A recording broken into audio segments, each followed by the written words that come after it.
कुस्तीची परंपरा जपणाऱ्या कोल्हापूर जिल्ह्यानं पुन्हा एकदा जागतिक व्यासपीठावर छाप उमटवली आहे।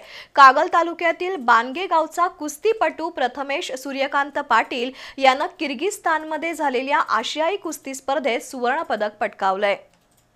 कुस्तीची पंढरी म्हणून कोल्हापूरची ओळख आहे। याच कोल्हापूर जिल्ह्यात कागल तालुक्यातील बानगे इथल्या पैलवान प्रथमेश सूर्यकांत पाटील यांना किर्गिस्तानमध्ये झालेल्या 15 वर्षाखालील गटात आशियाई कुस्ती स्पर्धेत सुवर्णपदक पटकावलंय। 52 किलो वजनी गटात त्यानं मंगोलिया, तुर्कस्तान आणि उझबेकिस्तानच्या मल्लांना चितपट करून अंतिम फेरी गाजवली। प्रथमेशला लहानपणापासूनच कुस्तीची आवड होती। वडील सूर्यकांत पाटील यांनी मुलाची आवड ओळखून त्याला प्रोत्साहन दिलं।